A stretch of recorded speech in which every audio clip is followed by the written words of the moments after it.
Hey tubers, welcome back for another adventure, and you are looking at a ATC200E. I believe it's a 1983 model. Yep, that's what it looks like right there. So, where'd this come from? I believe I bought this from a buddy of mine, Stoney, up there near Saratoga.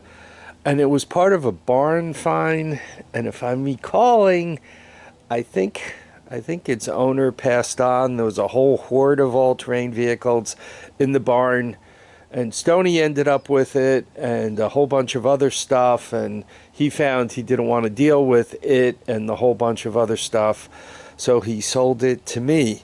Anyway, I'm kind of going through my stuff, figuring out what runs, what doesn't, what needs what kind of love and attention. I believe when I first got this home, I think I started it, maybe not. The wires, no, maybe I never started this one. I don't think I have the key to it. Gas tank looks okay, not great, but it doesn't smell very good. Right? I could have had you guys sniff it, but I think I was able to smell it from here. Anyway, so let's get this thing uncovered and see what its story is. I'd like to see it come back. So far I got air in the tires, which is a very good thing. I don't think I ever worked on this. It's like very seized, and quite honestly,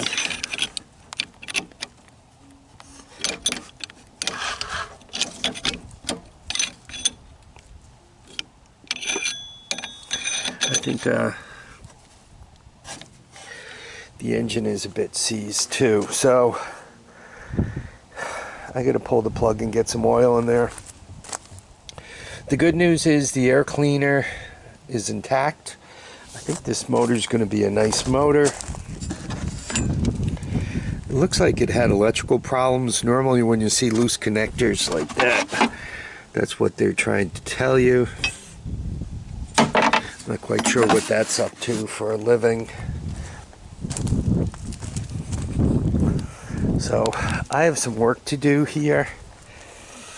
Luckily it has an electric starter, because this particular kind of starter cage doesn't have a bolt in the center, so I'm not going to be able to whirl it about with my drill. Hopefully the electric starter is alive. I'm not quite sure what it says. It's got a Cobra exhaust. I mean, they wrap the exhaust. You do that because supposedly if the pipe is hotter, you get less friction. This doesn't have a Cobra exhaust, that's a stock exhaust. So there you go with the brakes. Part of the chain guard is missing. Yeah, I don't think I worked on this. I think this is a barn fresh 200E. So this does not have reverse, it has high and low, which is cool. This would be a nice pulling machine. The only bad thing is it doesn't do reverse. So every time you want to put a wagon somewhere, you got to kind of swing it in and allow yourself an escape route. Once the wagon is empty, maybe hop it over so that you could get going again. So I took the spark plug out, and that's what it looks like. This thing obviously was running a little bit rich.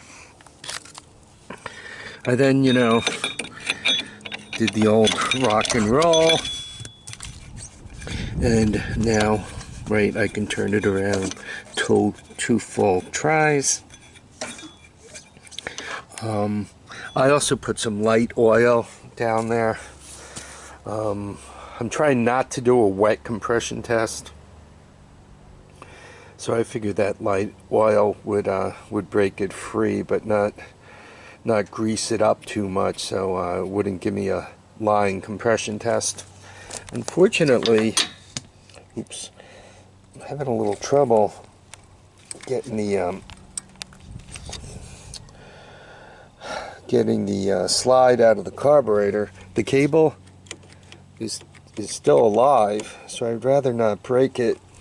I'm gonna have to pull the airbox off, so that's what's up next. So popping the airbox off is always a bit of a surprise.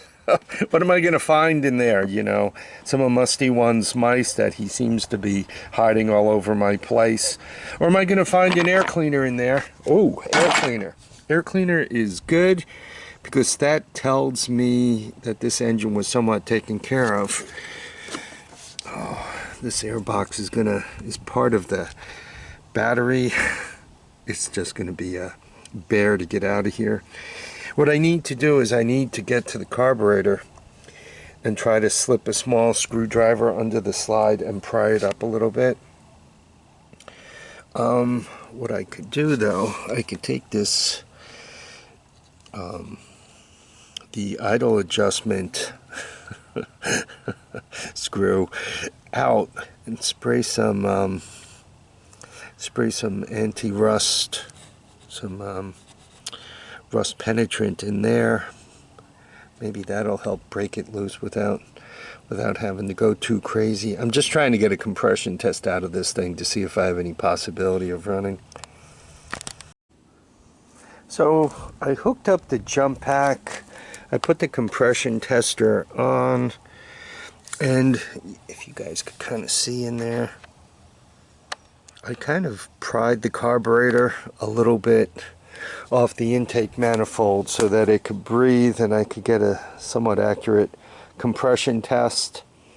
I also put a bunch of oil into where the idle adjustment is, and hopefully it'll break the slide free. You know, whenever you work on bikes, you find some cool stuff like this fuel filter with the double inclines. That's really handy. Next time I'm up on eBay, I gotta see if they're available at a reasonable cost. A lot of times, particularly when you put the gas tank on one of these, if you guys work on them, they got some tight bends and so forth, even some of the China stuff. So that kind of fuel filter like that, it'd make life a lot easier. It's a little tighter than a 90 degree. So there you go. Anyway, let me set the camera up. We'll smash a quick compression test out of this. So there we are. I think you guys can see it. And round and round it goes. I don't know what that whistling is. It might be one of the,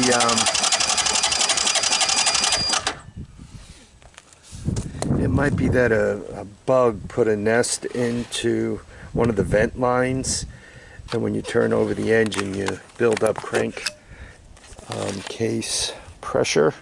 So that might be what that whistling sound is. I think you guys could hear it. Yeah, I don't think I ever worked on this. I think this really is barn fresh and then abandoned in the buckwheat fresh. So here we go. Anyway, so we have just under 90 psi of compression. I think I'm going to squirt a little oil in there to improve that. They do start easier when the compression's up a little higher and they seal the rings up, so I think I'm going to give it a squirt and repeat that. Okay, I oiled it up and then turned it over enough to get any surplus oil out of there. So let's see what it does now.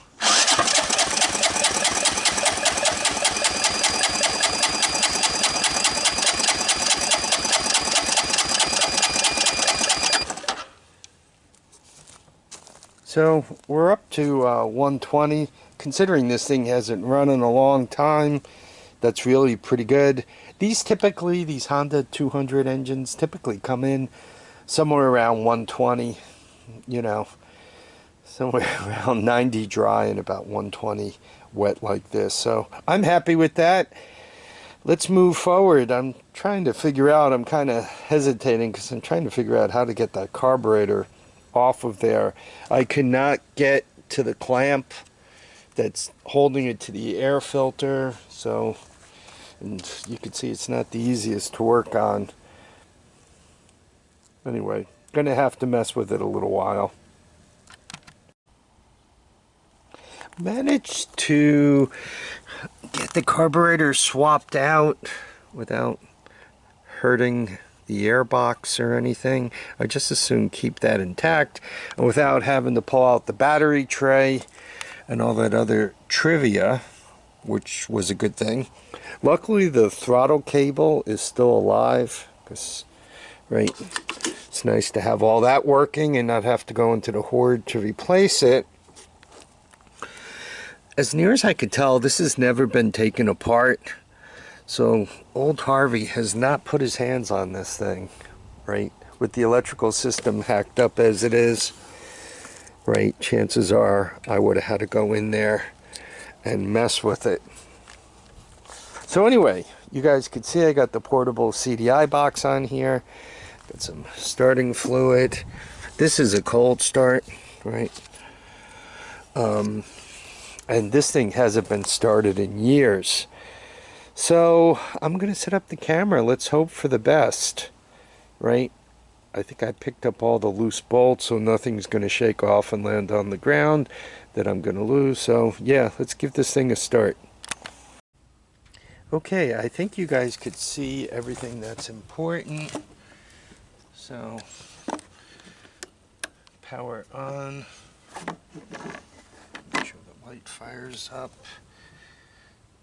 Choke on. I'm not using starting fluid, and this is a brand new carburetor, so let's see what happens.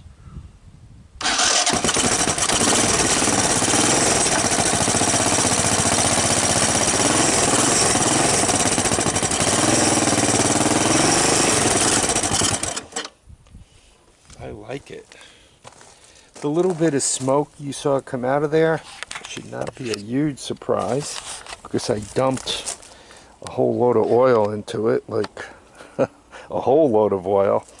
And as a matter of fact, it's probably going to smoke more because I'm pretty sure there's oil in the exhaust manifold. I'm happy that she started. It actually sounded pretty good.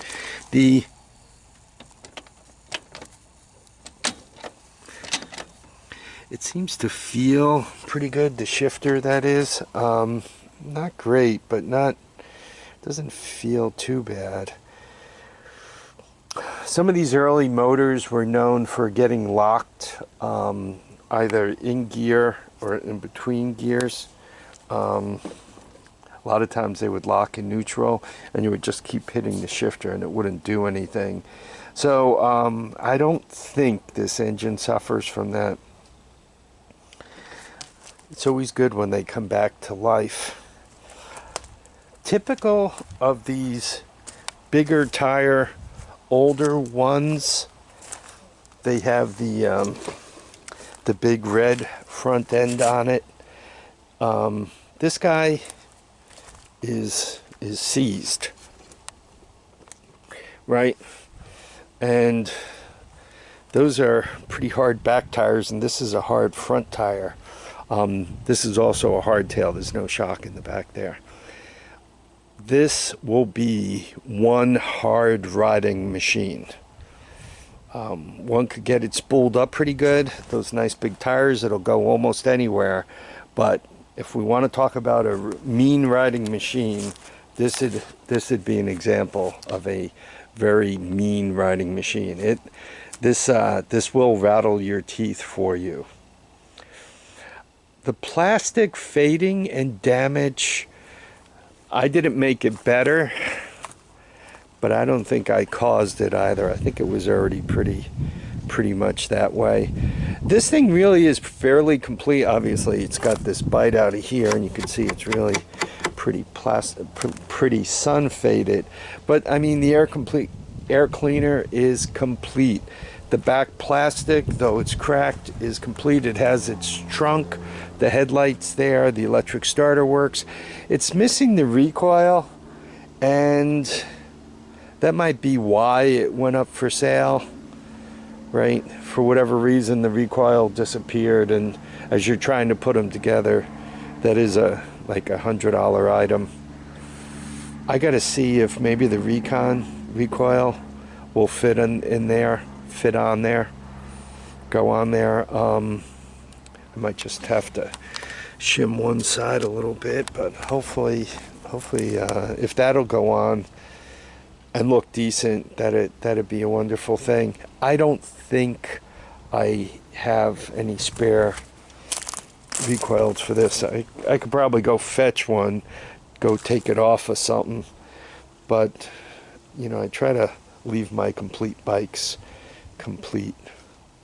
So anyway, we'll be back on this thing because I'd like to see I'd like to get the gas tank kind of cleaned out, get that back on here, or put a remote gas tank on here and get it out for a ride, see exactly how bad it runs and rides. My GoPro, I shot a video of the backhoe working on the pad yesterday, and the GoPro ate it. So, you know, some days you come up aces, and other days not so much, eh? I'm trying not to cast a shadow on it as I'm showing you the all-terrain vehicle. Anyway, I really want to thank everybody who dropped by to watch this vintage Honda all-terrain vehicle come back to life. It was made at the end of '82. It's a 1983. Once again, a state and a barn find and abandoned and weather seized. I mean, this thing really had a tough life. I like the way the older Honda engines run. A 200S is a 200S is a 200S. But this thing's got a nice mellow sound to it. It really sounds pretty cool. Might be because they have the exhaust wrapped. Anyway, I want to thank you all for watching my videos, taking the time. I enjoy the comments. Keep them coming. ATV Seat Exchange, I keep thinking about dropping by for a visit and taking a look at that 200ES Big Red. I think it'd be pretty cool to get that started for you. You can help me out with some seats. I'll bring the seats, and you could kind of show me how you would deal with the battered foam and so forth. Just show me some of your secrets, right? You know about seats. I know about electrical systems, so I think we can help each other. Anyway, once again, I want to thank you all for dropping by to watch and comment and subscribe. Please remember to keep your feet down, your heads up, and go out there and save a Honda today. Bye now.